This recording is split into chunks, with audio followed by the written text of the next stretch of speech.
Welcome everyone to the Infernal Brotherhood of the Scruffy Looking Nerf Herders. This is a live YouTube video podcast by Star Wars fans for Star Wars fans. And today we're going to be continuing our episodic review of Star Wars Andor with episode 4 of season 1, Aldhani. Yeah, I baby. think that's how you say it. I think it is. I think you're good. We're fashionably late. Hey, Chris, thanks for joining live. Yeah, it looks like the fucking internet decided it wanted to work. That's great. Only took 20 fucking minutes. It had everything to do with me. It had nothing to do with Cameron.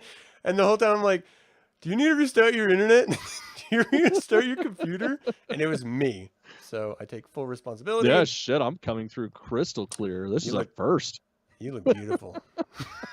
Damn it, what happened to that beautiful filter? Oy vey, what a pain in the ass. All right, we are here. Initial thoughts. Fuck yeah! Jesus fucking Christ. I really hurt my wife deeply by some of the noises that I made during this episode because she has yet to make me make those sounds before. As soon as he pulled out his necklace and he said, "This is from the Rakatans," I lost my shit. I paused the show and I was like, the Rakata Empire, they are the ones that created the original lightsabers. They were all into the Dark Force. And my wife was like, can we just watch the fucking movie? Can we just watch, please? I was losing my mind. No one has ever mentioned that. Like, I didn't even know that. That's Dawn of the Jedi stuff.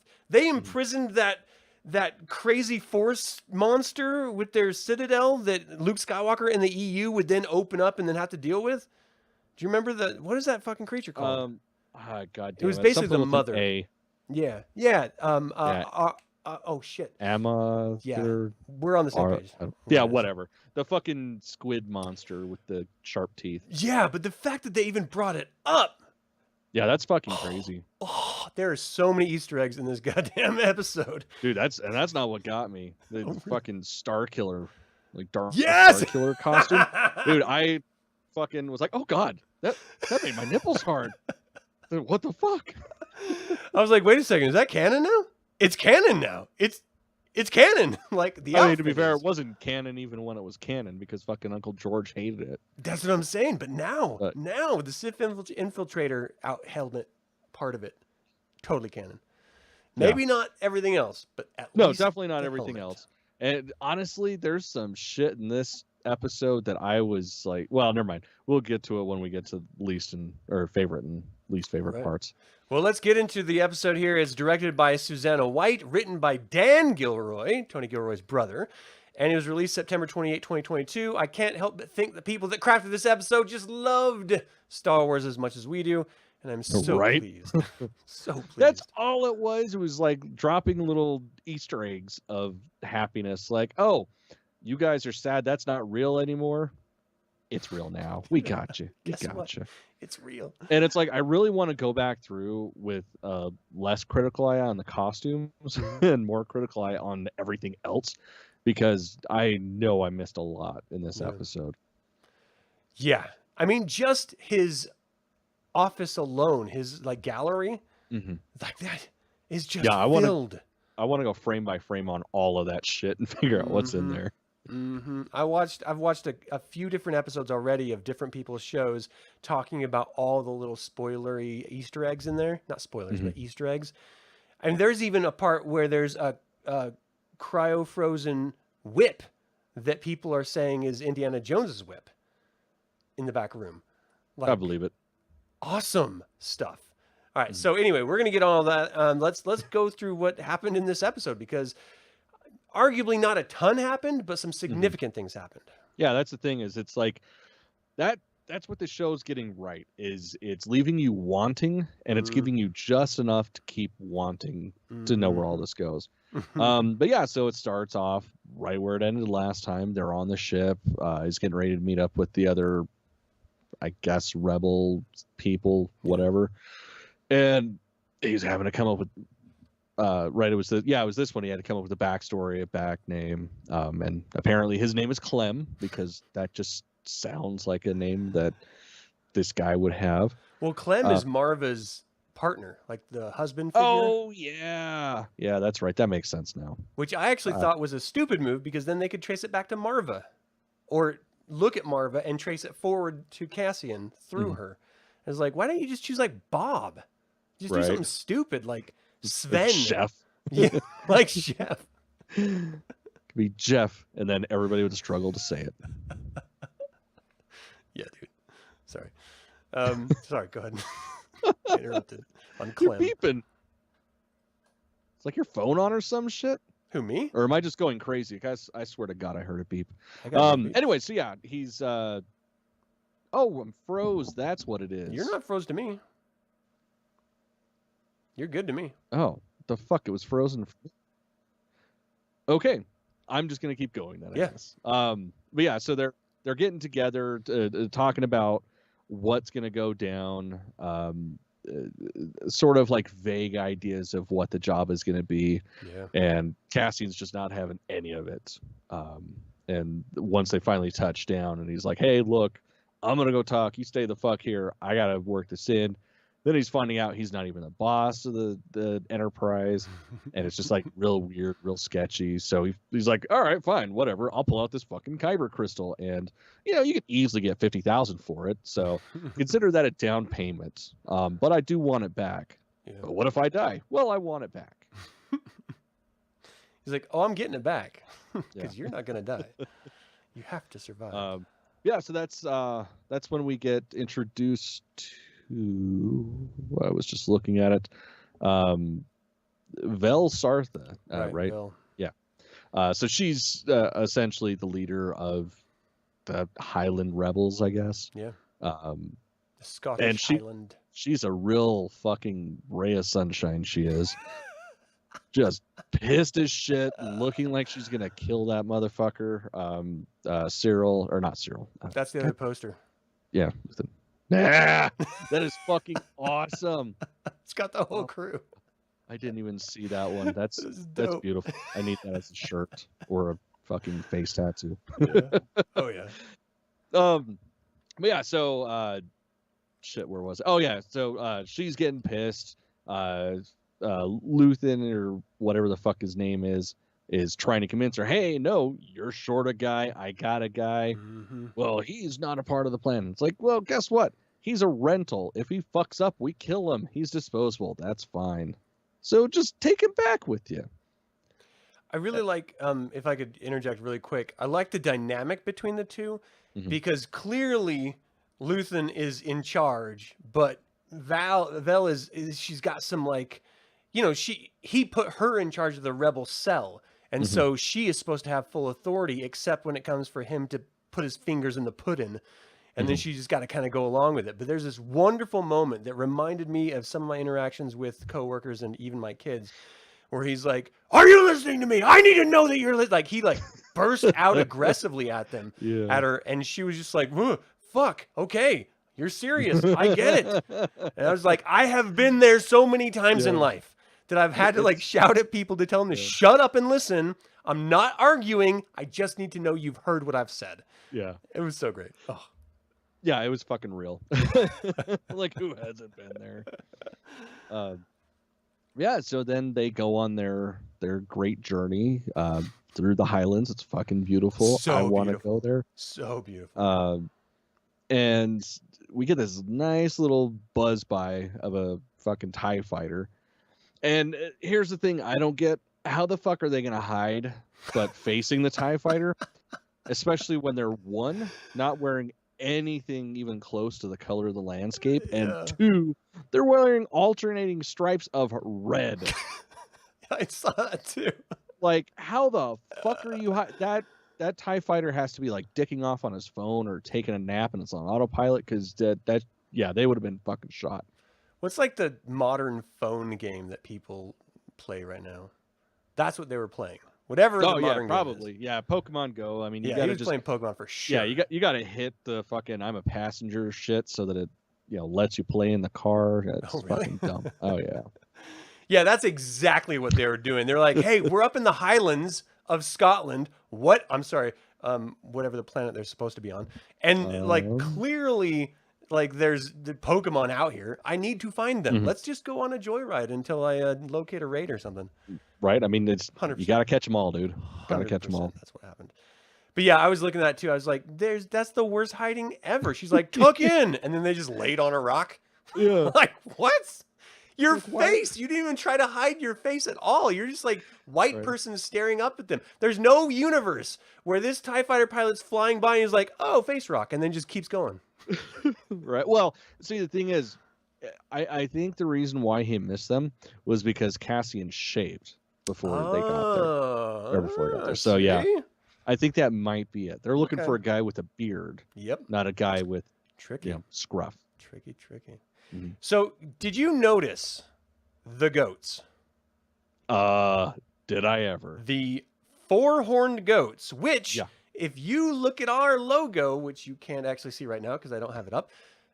So a Nerf, the Scruffy Looking Nerf Herders, Nerfs are herd animals in Star Wars, right? And they have those 4 horns like those goats had. I wonder if that was our first on-screen representation of Nerfs and Nerf Herders. You know, somebody's going to look that up right now. Something could be. I'm just saying. I literally designed our logo. Here, let me try. Do I have our logos anywhere? I'd have to go to the... Here, I'm going to go to opening screen. I want to knock down this thing. So we've got those 4 horns going off the skull right there. Mm-hmm. I based that off of the comic book version of a Nerf for Star Wars. Yeah, because it's basically like a buffalo, but with extra horns and a giant tail. So I wonder if there's small versions of that. Or if it's just like the horned animals have 4 instead of 2 in Star Wars or something. I don't know. So while we're thinking about that, I also want to plug in another question because I heard some other people complaining that this felt too real world and not Star Wars enough. Not being able to reach through the internet and kill someone, I just want to get your take. Okay. This will cut open a nutsack. Oh, shit, you have a fucking... And I will gladly do that. Did you watch Rogue One? This feels like motherfucking Rogue One. It feels too real. Cool. So did Rogue One. Rogue One was a fucking war movie that just so happened in Star Wars. Yeah. Like, fuck you if you don't like it. You're wrong. God. It's okay. People can be wrong, just not about Star Wars. Yeah, and like keep it to themselves if they're gonna be wrong. Shut your man pleasers, everyone. Jeez. Yeah, God, that's so fucking stupid. I'm sorry. Do you want really bad lines read by fucking people that are like, I should be wearing a helmet this whole time? Why am I talking without a helmet on? Oh, hey, I'm gonna snort a fucking lizard. Yeah, fuck you. So the dynamic of the Rebel cell felt very typical Rebel cell, like typical like infiltration team, whether it's Ocean's 11 or choose your war movie or anything. It was just like a bunch of ragtag people get together. There's a smart one, there's a pissed off one, there's a demolition guy, like that. It felt very generic in that aspect of it. But then when you think about the idea of putting together a team, you want people to fill certain roles. Yeah, exactly. So it just kind of felt right still. I don't know. Does that ever get to you when it's like, oh, that's a trope of like an infiltration team? They all have their own roles, but there's then a reason. Yeah, exactly. There's a reason that it's a generic trope. Like, it's because it's logical. Yeah. Like, I'm not going to start a band with 5 fucking guitarists because that's just going to sound like because you're not the Foo Fighters. Exactly. Those fucking maniacs have so many guitars. They got 2. No, they have like 4. Really? Yeah. Oh, I don't know. It's insane. It's crazy. But yeah. They just keep throwing guitar. And his rationale for it is that he likes to have a real metal, like a guitar string metal sound. It's like, you can't do that with 1? I mean, I listen to a lot of fucking metal where it's literally just a drummer and a guitar player. Yeah. And it's pretty goddamn metal. I don't get it. I don't see. And then how many different chords are being played at that point? Where are you just having them like do the same thing together? Right. And then that's boring. Like, it's just ridiculous. You can do that with a fucking pedal. Like, unless they're harmonizing, like that's pointless. Chris is right. He's all, I think the Nerfs were bigger buffalo type creatures. Yeah, they were. Yeah, they were. But shut up. It's okay. These are Nerf 2.0. Yeah! Tell him, Steve Dave. All right. So anyway, there's clearly a bunch of discord with this new member coming into the group, but they all eventually, get along and stuff. Mm-hmm. Like, what else are you gonna do? And I love that Right. moment where they're like throwing the data pad, like, do you know how to use this? Here's all the maps. Here's all the different codes. Here's all the common language references. And he's like, can I just eat first? Right. They're like, well, you have to have this shit memorized by the morning, so. And How about just you put down the food? the thing is, too, it's like, why would he have to have it memorized by the morning? It's in 3 fucking days when they're going. Like, come on. He's got 3 days, well, 2.5 to figure this shit out. Mm-hmm. I love their explanation of the meteor shower, and then the nerd bumps and he's like, well, actually, it's a crystallized, blah, blah, blah, blah, blah. I'm just like, yes. Dude, Yes. I just finished reading the new Stephen King book this afternoon. And Was it good? oh, dude, it Really? is so fucking good. Really? You still got it? Oh, yeah, I mean, kind of He's had some poopers. biased. No, he's definitely had some not good ones, but this one was killer. Right. But I couldn't help but think, and I'm not spoiling anything if anybody's wanting to read the book, but there's a very similar situation happening that's opening up the portal to essentially a Cthulhu type creature to come destroy all existence. I love that. Totally good. But yeah, I couldn't help but think of him explaining it the whole time and giggling, because it was pretty damn close to the same thing. That's awesome. Yeah. I love that. I love that. And then the model, like, at first I'm looking at it like, nobody's gonna fucking make us a model like this. Like, who the fuck does this kind of shit? And then the kid's it's like, oh, be really careful because the glue's still drying. It's like, oh, okay, never mind. He totally did make that. That's awesome. Because it was gorgeous. So like, that was a hell of a fucking model. But then again, what the hell else are you gonna do? Twiddle your thumbs? Yeah. So yeah, I dug it. Oh gosh, I don't want to jump back but just for a second, let me do it. He was like, I was on Mim Bam, and we only 50 people made it out, and it turned out we were just fighting each other. So he was on Mim Bam, and it turned out he was a cook on Mim Bam, and he ran away because he was scared. But still, he was there. He made it. Han Solo was in Mim Bam. Were they fighting each other? I fucking hope so. Or were they just because that's cool. That would be awesome. Oh gosh, I want Mim Bam. I want to see like Han Solo doing his shenanigans over here and Andor doing his shenanigans over here, just like right. two lovers passing in the night. Oh, it'd be so good. And you know what the stupid thing is? If Solo had done better, like if fans hadn't been the cunts they are, we probably would have got that crossover in this, because they could have easily done that, like just a little one-off flashback episode. Oh yeah, and that would have been great. I mean, amazing. It could still happen. Fingers crossed. Yeah, I don't think it will, but that would be awesome. But it could. Yeah. It could. But so let's jump back a little bit, because we kind of are like at the end of the episode without the part B of the episode, which was Luthen going back to his art gallery, and who shows up but Mon motherfucking Mothma. What did you think about him getting ready to get back into character? Oh, dude, that was so good. And it just like the one thing I kept screaming internally and externally to my wife's chagrin was, this is fucking Blade Runner. Yeah.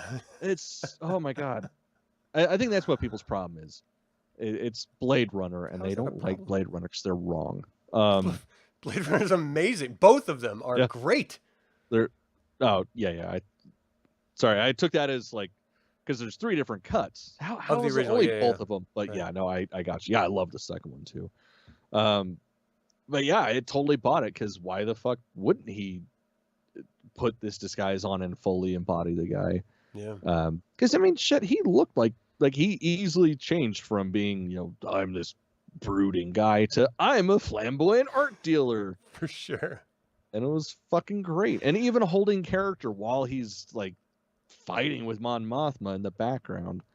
It's so goddamn good. That was awesome. Yeah, and Mon Mothma. Oh, Genevieve, you are beautiful. How is she so youthful looking still? Dude, I don't know. Like, she is one of those people that just gets better with age. It pisses me off. I'm turning into a troll, and she's Benjamin Buttoning it. Right. Like, It's, fuck. I mean, it's not wrong. Thanks. See, I'm a, well, I mean, it could be worse. You could be like me. I'm going more for the orc route because they're fucking cooler, and True. smaller. Yeah. All right, well, And yeah, she just looks amazing. I just had a flyby by a fly. You just like fucking buzzed the tower. Sorry. All right. Yeah, so she walks in and they're just doing a little facade, you know, I need to buy something for my husband. And then they want to, you know, talk shop in the back. Mhm. But on the way there, I'm freaking out about the fucking Force Unleashed callbacks. There was also the Star Wars Rebels stone discs from the father, the brother, and the sister. Okay, that's what I was thinking that was. But I was like trying to go through the memory banks. I'm like, fuck, that does have to do with the Celestials, right? Yeah. So Yeah. okay, good. I was right. Yeah, it just awesome.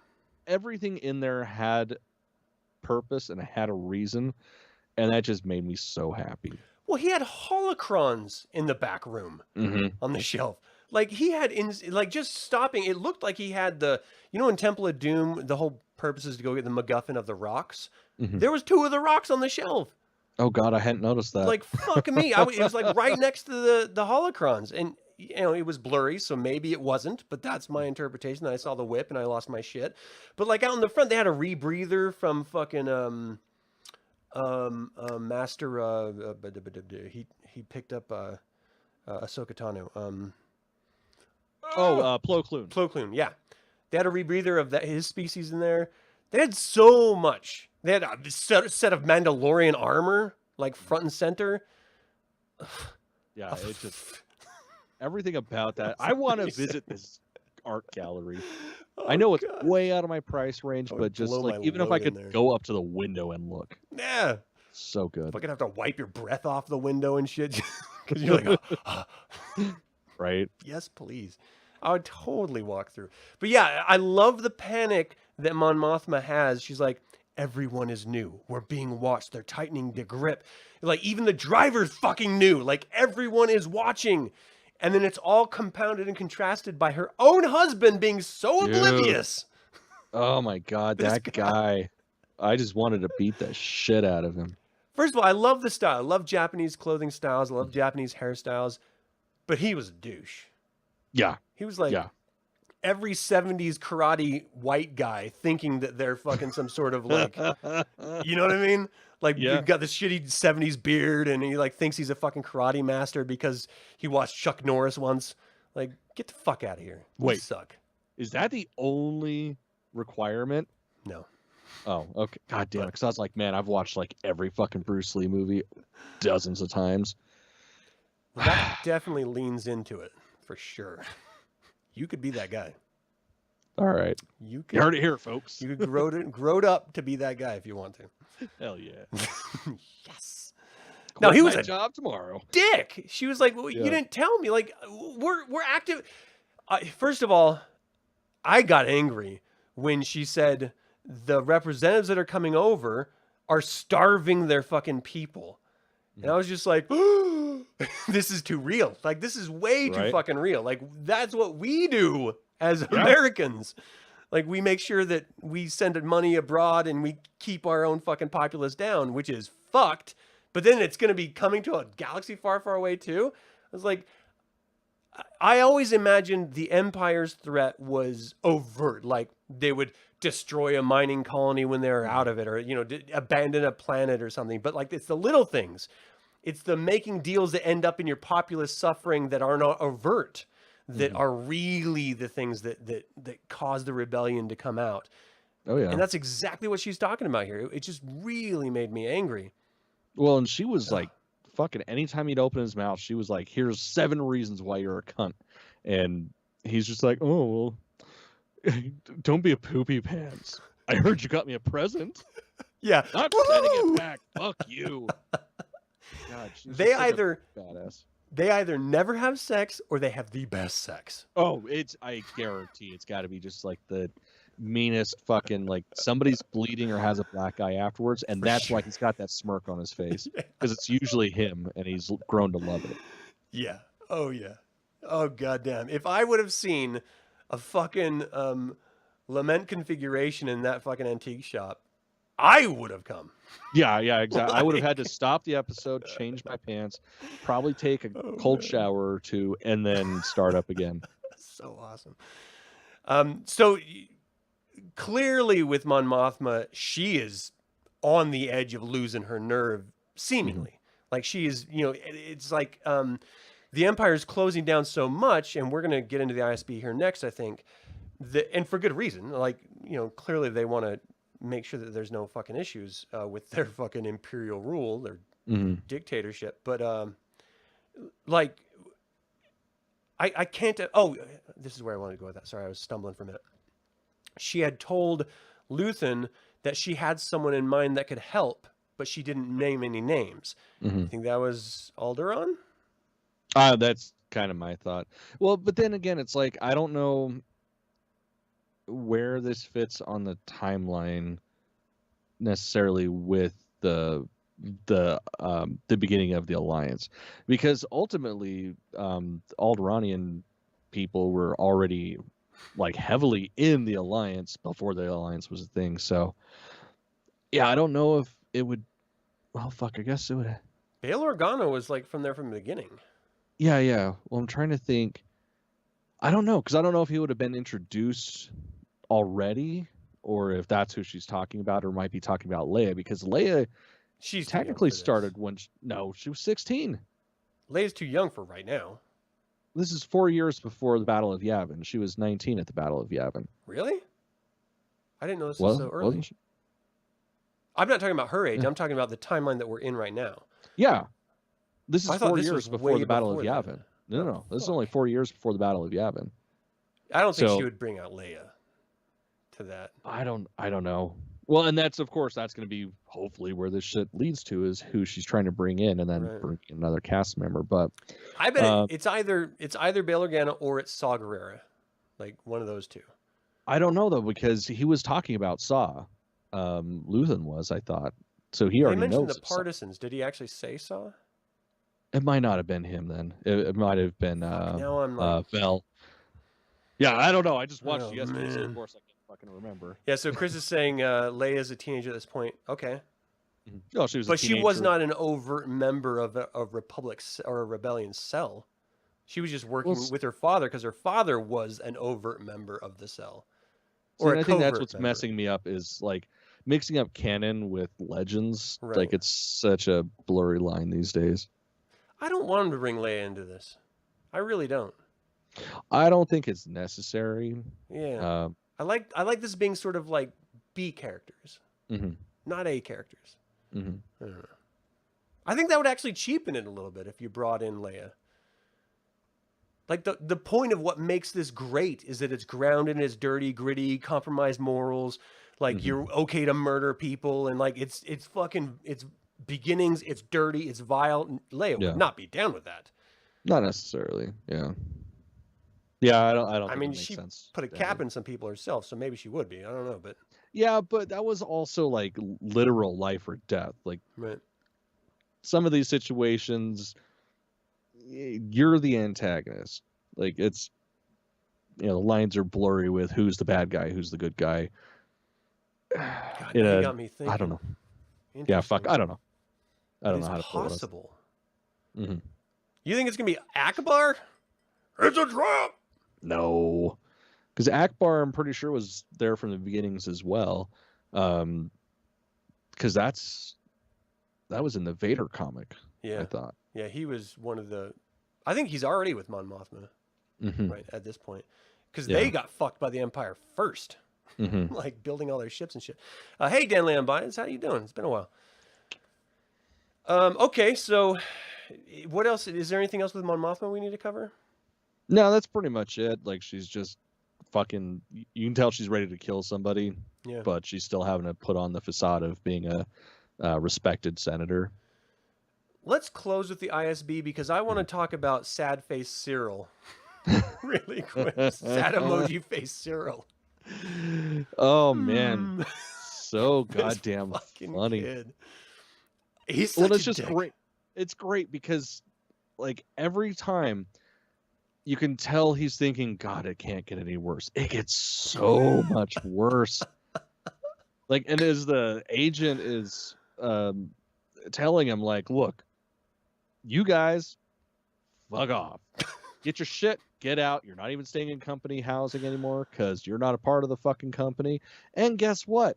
Because you fucked up so bad, now the Empire's in charge. So that thing that you're trying to avoid, you fucking brought it.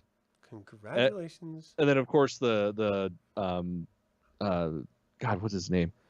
Anyways, like the main inspector guy or Right. the head guy. Right. He's like, but I wasn't even a part of this. He's like, no, you fucking were because you're in charge. Because you're a dumbass. You fucking left. You left him in charge. He fucked up. Therefore, you fucked up. So you guys kick rocks. It was so good.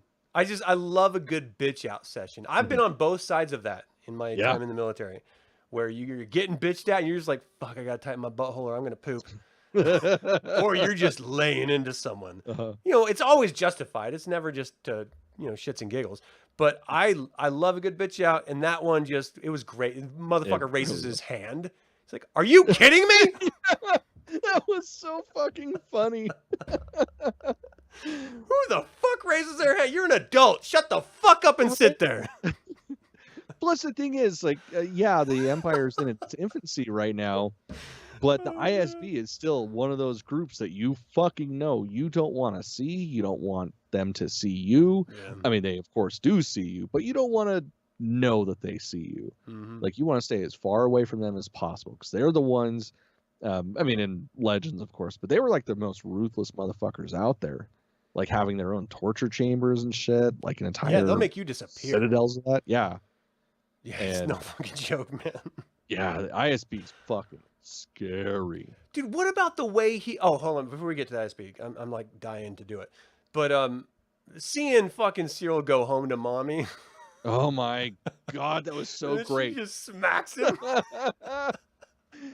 Oh god, and it's just so funny too because again, every time he gets that look on his face of, well, it can't get any worse. It gets worse.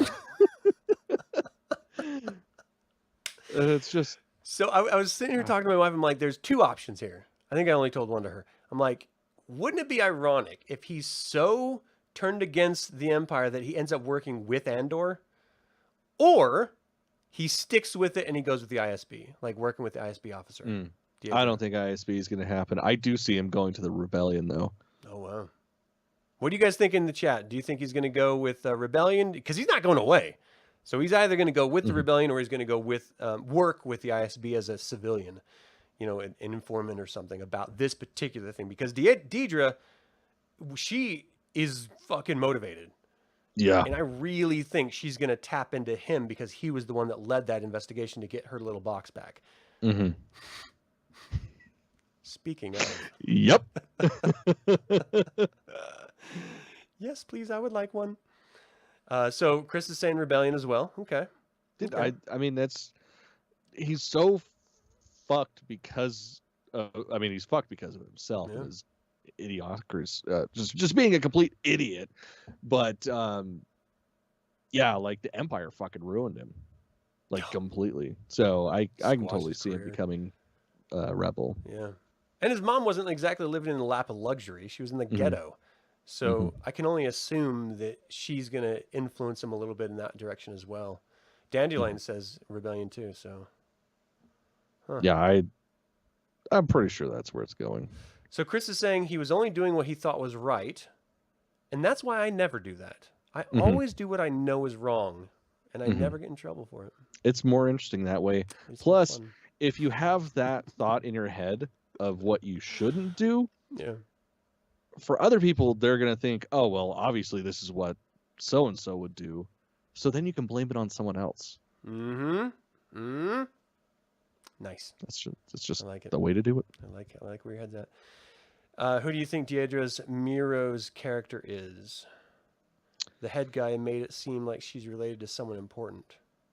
Yeah, it's either nepotism or a fucking, like, she didn't go through typical military training, like just got put into a position. Like she was in a different like job before that, and then she transferred over and she's brand new into ISB. But they were saying that she was excelling in her last job, and so that's why, you know, he had such high hopes for her here, and that she needs to just stay in her lane. Yeah. I don't know. I don't think we're ever going to get like oh, she's X's daughter. Ooh, we got to be careful, you know, like anything like that. I think it's just going to be, you know, I also think a lot of it, he's like, you need to especially like, you know, toe the line because of who you are, or the situation or something like that. I think he was meaning because she's a woman. Maybe. Even though in canon that really wouldn't make sense, because in canon it doesn't at all. But I think, yeah, in Legends it was definitely like, I mean, most of the ISB was female because women are evil.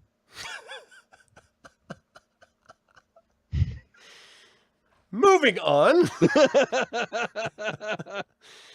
So let's talk about the ISB round table, because that was like every meeting. I had this captain in my unit who was in charge of the unit and the company.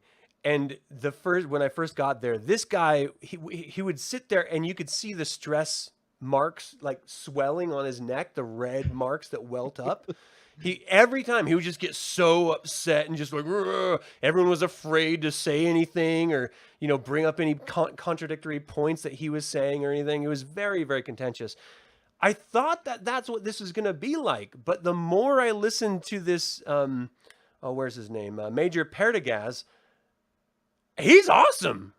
Like, he knows his job. He's not trying to belittle people intentionally. It's just if you drop the ball, well, the ball's going to a different team member. Like, I loved his approach to this whole leadership thing, and his approach to like the concept of the ISB is a healthcare unit. Oh, I thought that was brilliant. This was amazing. Like, anytime he's been on screen or spoken, it's just been gold. He just opens the door. Tell me, start talking. He doesn't like to fuck around. Doesn't want to waste time. Yeah. Hell yeah. I love it. I think this ISB guy is amazing. I love the way they formed, because we've never really seen the inner workings of the office dynamics before. It's always been like the ISB coming to fuck someone up or take them away. Yeah. It's never been like, no, this is what politics is like in the ISB office. And it's just like, yeah, no shit. That's exactly what it would be like. Of course. How could it not be? But I don't know. I just thought it worked so incredibly well. I just loved it. It feels military. It feels real and grounded and honest. Like, I don't know. There's something about this episode that, like, I loved the first three. I thought they were probably arguably some of the best Star Wars on TV or streaming. But this was next level. Yeah, this was solid gold. Like everything. So you had mentioned something sort of like offhand about costumes, about paying attention to costumes. Oh, okay. So are we done with the episode then? Getting into favorite and worst, or least favorite? Okay. Let's do favorite. What's your favorite moment? Yeah, favorite part was him getting yelled at, or him yelling at all the other ISB people because they're being fucking stupid children. Like, that was just great. Yeah. Okay. Yeah. Yeah. So I adored that. My favorite was just the Scottish Highlands. I couldn't help it.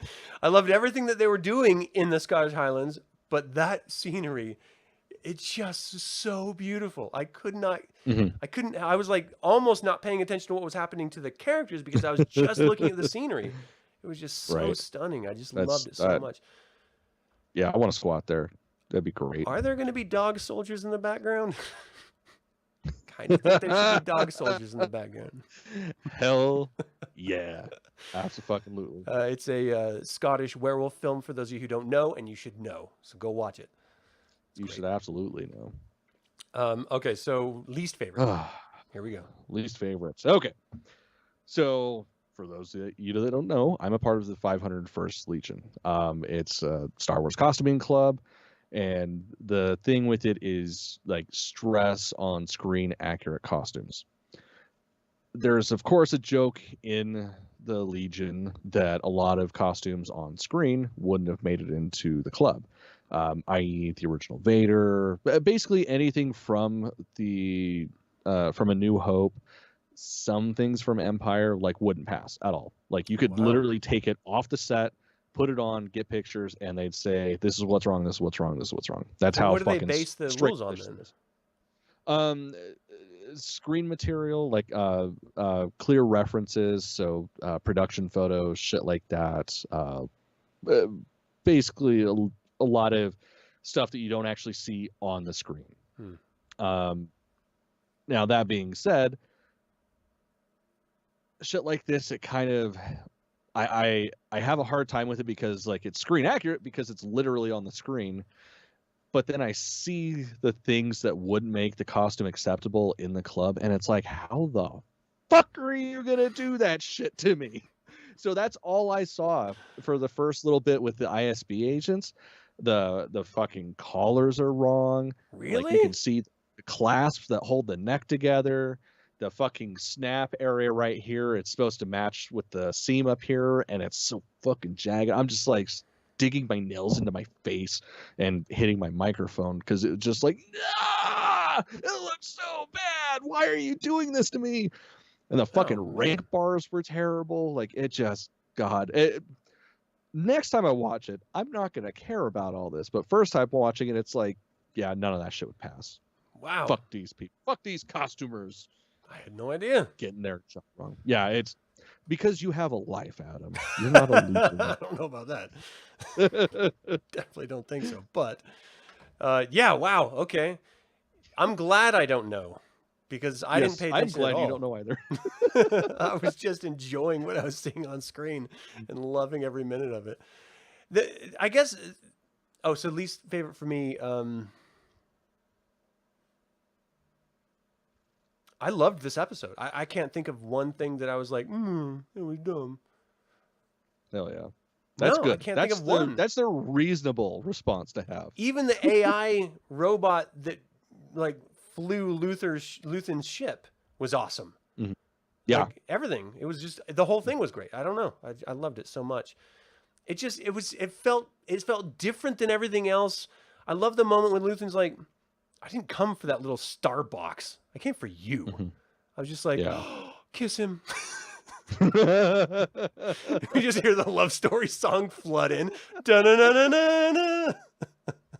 I just thought it was so great. The whole thing. It felt real. It felt like real as in what you can expect in a Star Wars show. You know, a wartime Star Wars show. And now I will forever be judging every other Star Wars show on this one. Yeah. That's like the bar. Yeah. And that says a lot because The Mandalorian's fucking amazing. I can't wait for season 3. I can't fucking wait. Yeah. But this, it's like if you're not dumping this much shit into it, I'm just going to be like, you know, in season 1, episode 4 of Andor, you did this. Well, what's fucking crazy about all of this is that Tony Gilroy is like, look, we're not going to have a bunch of Easter eggs. We're not going to have a bunch of little callbacks to other things. This is a down and gritty war show. And so everyone's like, oh, I'm not going to like this much. And then all it is fucking Easter eggs. Like the whole goddamn show is an Easter egg. Like, fuck. And he's like, I wasn't even really a Star Wars fan. I mean, I am now, but growing up, I didn't really care about Star Wars. I was like, he's going to do a horrible job. And then it's like, this is the most amazing fucking thing ever. Well, see, and that makes perfect sense in my mind because Star Wars fans are the worst when it comes to Star Wars. They hate it. We pretty much suck. Yeah. So it's like to have somebody that, as an adult, became a fan and just so happens to be a writer, that's pretty safe. Yeah. Can you hear the thunder? It's like almost shaking the windows. It's so loud. Wow. Damn. Good mic. No, it's pretty mellow out here.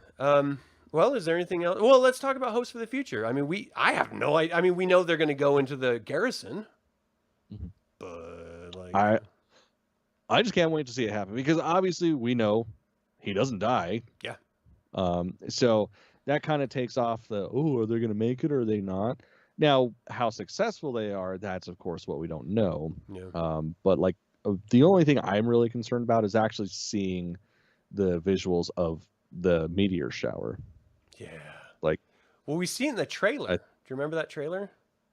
Nope. And they have like all the like blue pieces going across the sky, and he's like flying that same ship that they showed him as the little model. Like it was straight up in the trailer. So I'm looking forward to seeing that because that was beautiful. Yeah, I don't remember it. So That's good. It'll be like seeing it for the first time. Yeah, Chris is like, does anyone but Andor survive? I want Vel to survive. I like her. I like a gritty young, sort of fighting woman. A woman with like grit. I like that. Like my wife. I dig it. Someone that'll tell me to shut the fuck up. Yeah, it's very, very necessary to have someone like that in your life. Yeah. All right. Well, yeah, my hopes is that, one, we get to see a really intense infiltration. Like, I don't want it to go smoothly at all. Like, I think initially it'll go smooth and it'll just turn south and they'll have to, like, fight for their lives, which is, yes, exactly what I want. I want it to feel earned, Do you think they're going to get out with the money? I don't know. I almost wonder if they're just going to make it in and be like, oh, well, that's not a thing. Fuck. And then have to take off.